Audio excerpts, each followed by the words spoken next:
বৈষম্য বিরোধী ছাত্র আন্দোলন চলাকালে পুলিশের গুলিতে মারা যান শত শত শিক্ষার্থী ও সাধারণ মানুষ। আন্দোলনে শিক্ষার্থীদের তাজা রক্তেও মন ভেজেনি ফ্যাসিস্ট হাসিনার।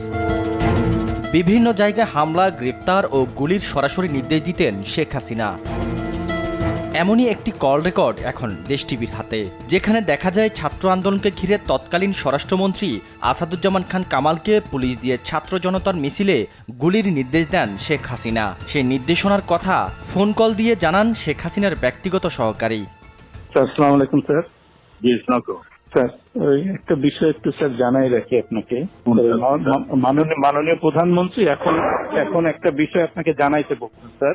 সেটা হলো স্যার, ওই সালথায় যেসব বিএনপি জামাতের নেতা আছে এগুলোকে অ্যারেস্ট করে ফেলা যেভাবেই হোক, কিছু অ্যাকশন এখনই ওই ওদের বাড়ি আমি এখনই নিচ্ছি।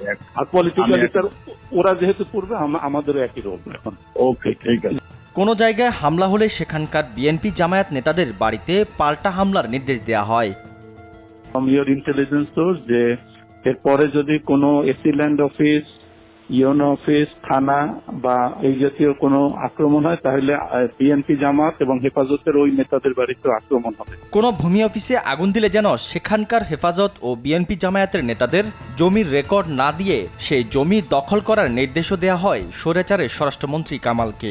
যে সকল ভূমি অফিসে জমির রেজিস্ট্রি, দলিলপত্র যেগুলা এই হেফাজত জামাত নষ্ট করবে, একইভাবে তারা কিন্তু ওই তাদের জমি জমা আর পাবে না। জমি জমা হিসাব, দলিলপত্র তারা পাবে না বা রেকর্ডপত্র আমরা আর দেব না।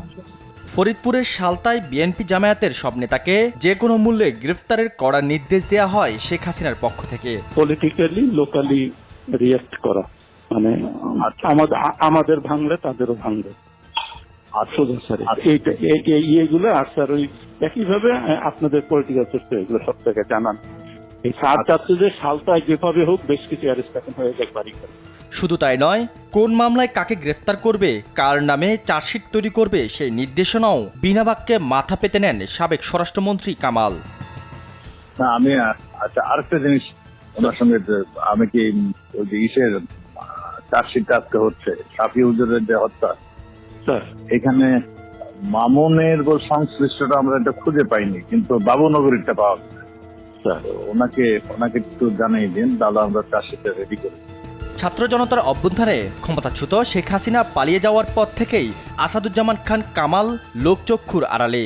তাকে অচিরেই গ্রেফতারের দাবিতে এখন সোচ্চার সারা দেশের সাধারণ মানুষ। সাদাত নিশাত, দেশ টিভি, ঢাকা।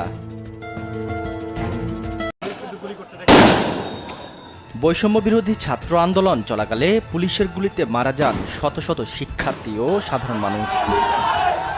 আন্দোলনে শিক্ষার্থীদের তাজা রক্তেও মন ভেজেনি ফ্যাসিস্ট হাসিনার। বিভিন্ন জায়গায় হামলা, গ্রেপ্তার ও গুলির সরাসরি নির্দেশ দিতেন Sheikh Hasina.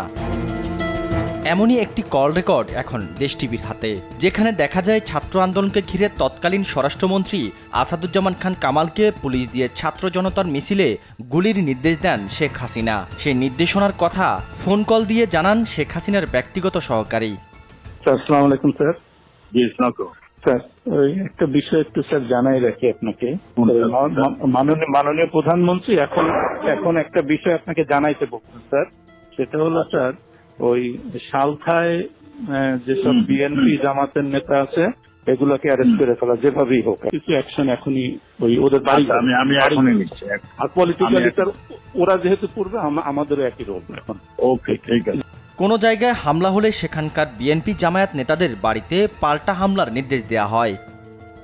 Your intelligence source যে এরপরে যদি কোনো AC land office, UNO office, থানা বা এই জাতীয় কোনো আক্রমণ হয় তাহলে বিএনপি জামাত এবং হেফাজতের ওই নেতাদের বাড়িতে আক্রমণ হবে। কোনো ভূমি অফিসে আগুন দিলে যেন সেখানকার হেফাজত ও বিএনপি জামায়াতের নেতাদের জমির রেকর্ড না দিয়ে সেই জমি দখল করার নির্দেশও দেওয়া হয় স্বৈরাচারের স্বরাষ্ট্রমন্ত্রী কামালকে।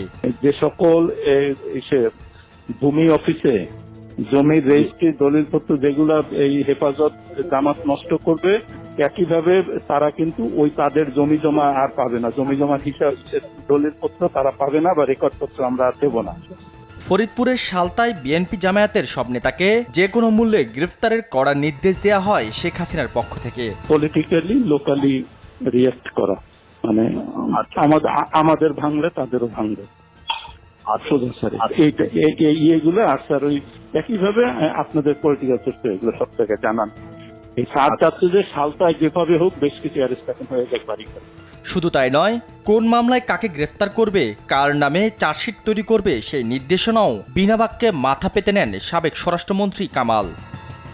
না আমি আচ্ছা আরেকটা জিনিস ওনার সঙ্গে, আমি কি ওই যে ইসের চার্জশিটটা আজকে হচ্ছে সাফি হুজুরের যে হত্যা, স্যার এখানে মামুনের সংশ্লিষ্টটা আমরা এটা খুঁজে পাইনি, কিন্তু বাবুনগরীরটা পাওয়া গেছে। স্যার ওনাকে একটু জানাই দিন, দাদা আমরা চার্জশিটটা রেডি করি। ছাত্র জনতার অভ্যুত্থানে ক্ষমতাচ্যুত শেখ হাসিনা পালিয়ে যাওয়ার পর থেকেই আসাদুজ্জামান খান কামাল লোকচক্ষুর আড়ালে। তাকে অচিরেই গ্রেফতারের দাবিতে এখন সোচ্চার সারা দেশের সাধারণ মানুষ।